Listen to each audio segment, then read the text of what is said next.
Please tell us, how do you lead a tech company to success as a woman, given that you've been in this field for quite a while?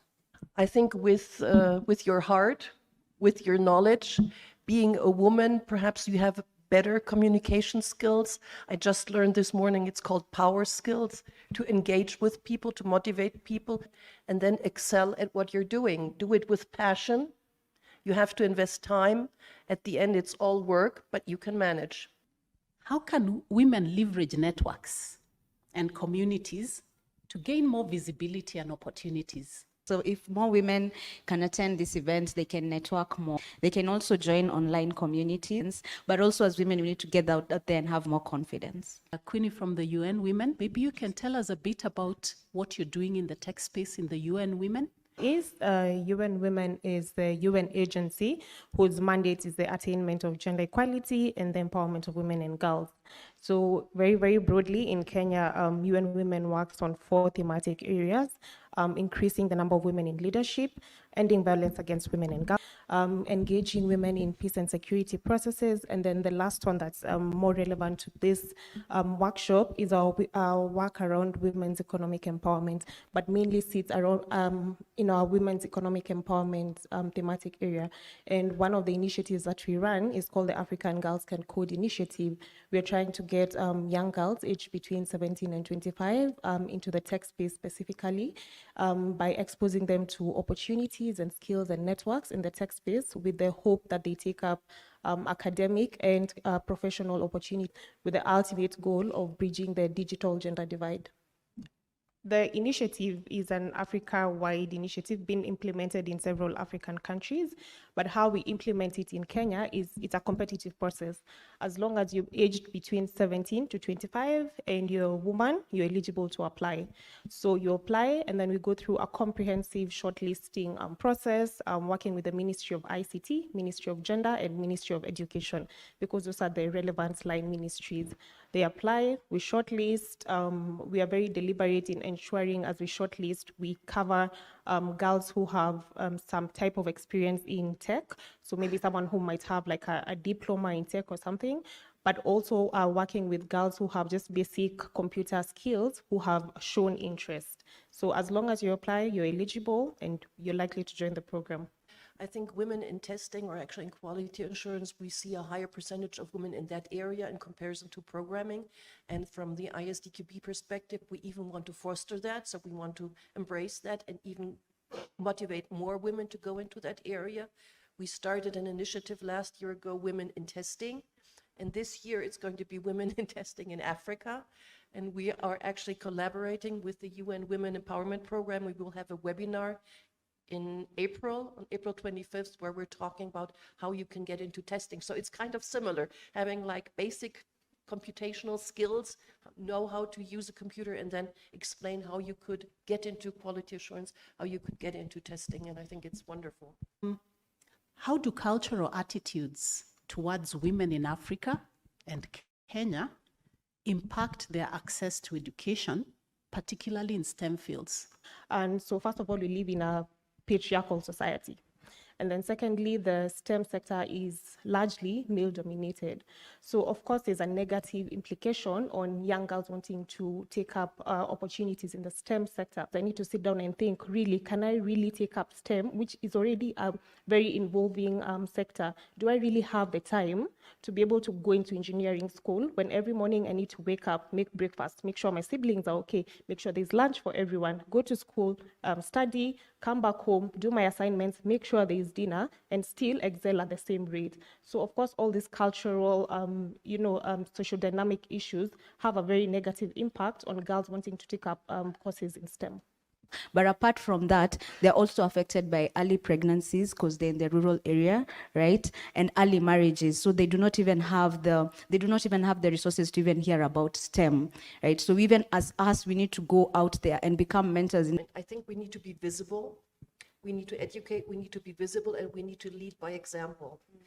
Yes, we need to take that step. We need to leave our comfort zone. That's what the impression I have. And just take the chance, be brave and do it. Have you been mentored? Who has been mentoring you, and how are you growing in this space? So I think my largest mentors were my parents. stating that I could do it if I want to, whether it's math or something else. So that was number one. And I think then a second mentor in the sense of an ally was actually my husband, willing to take his share of the domestic work so that we would split. You know, I started up a new office at a city 200 kilometers from where we live, and our son was 1.5. So he said, go, you're going to regret it, go. So he took care of the kids, and you need that. It is a bilateral relation. So at some point of time, I said, what do you want to do? I'm going to support you, but it works in both ways.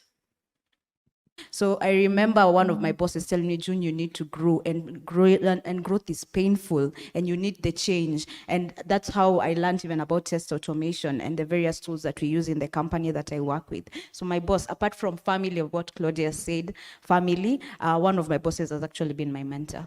So for me, it's also one of my former bosses. She transitioned into another role, but she's always been someone I aspired to me, someone who's walked the journey with me.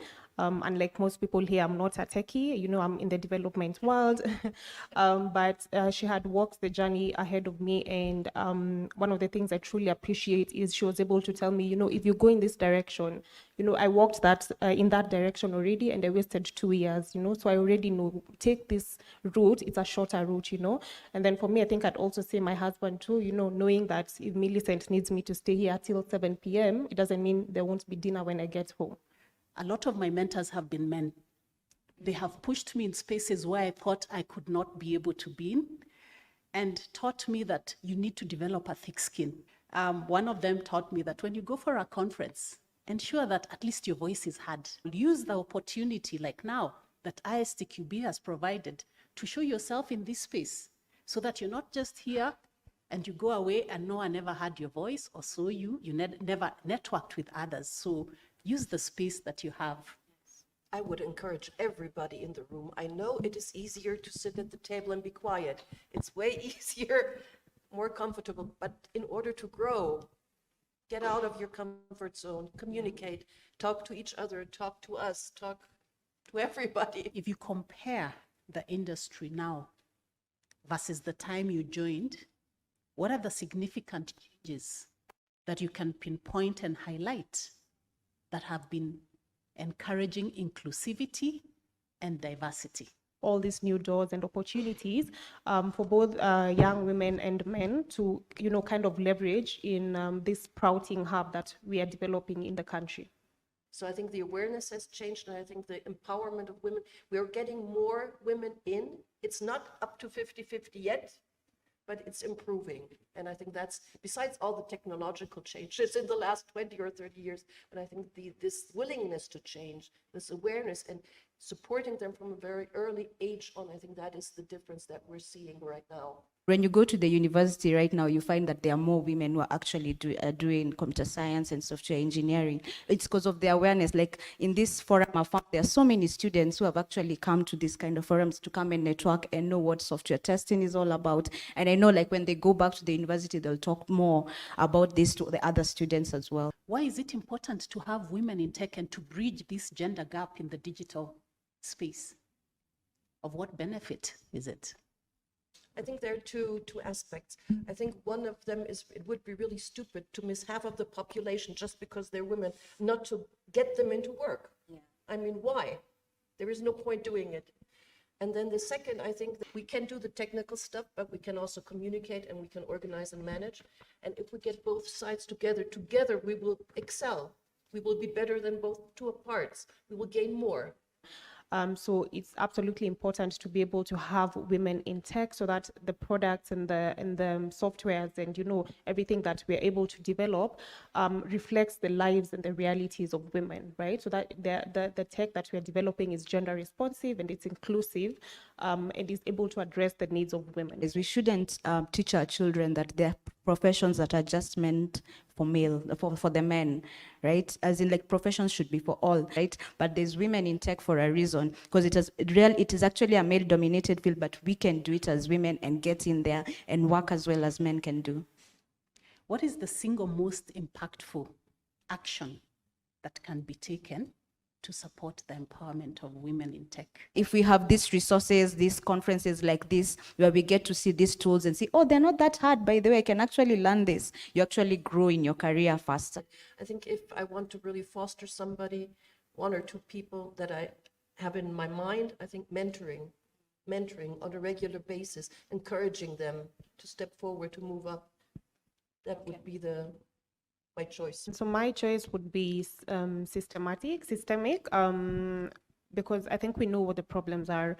The young girls are not taking up, these courses because of bias, because of socio-cultural issues. So for me, it would be investments, why are the girls not taking up these courses? So we have to be able to invest to address those biases.